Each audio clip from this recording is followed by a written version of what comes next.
one of the best predictors of future 8th grade reading and math scores is fine motor development when they're in preschool. Think about that. Scribbling matters. What I want to argue today is that it is indeed time to change the lens on the role of play in education, and to help parents and to help policymakers see the social and academic value of what I'm going to call playful learning.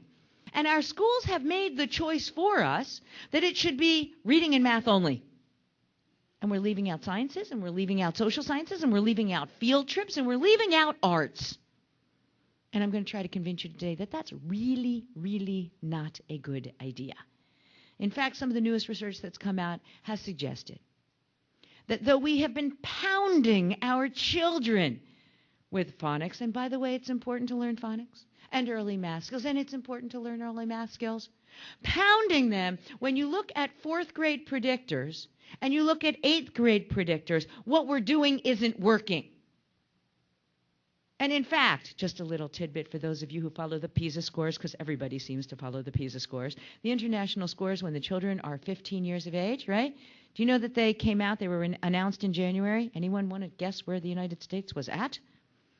It was not a pretty picture. Shanghai was zooming to the top, and we were staying at the bottom third of the middle. Okay. The question is, what the heck ever happened to play? When did we all decide that our schools needed to be tiger schools? When did we decide that all the moms need to be tiger moms?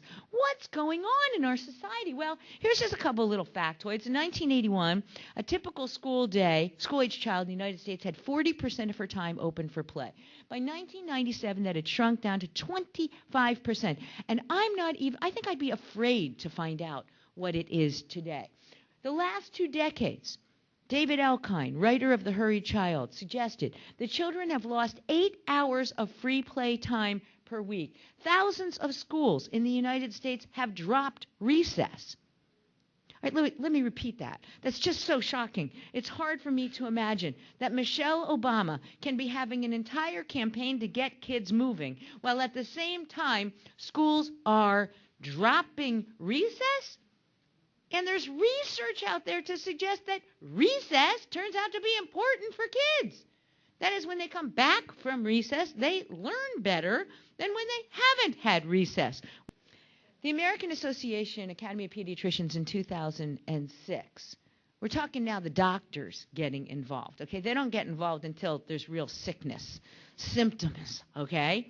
They're realizing there's a problem, and they titled this thing, The Importance of Play in Promoting Healthy Child Development and Maintaining Strong Parent-Child Bonds. These guidelines are written in response to the multiple forces challenging play. The overriding premise is that play is essential to the cognitive, physical, social, and emotional well-being of children and youth. The pediatricians are telling us. The problem we have right now is that our society is often confusing learning with memorization and test scores with success.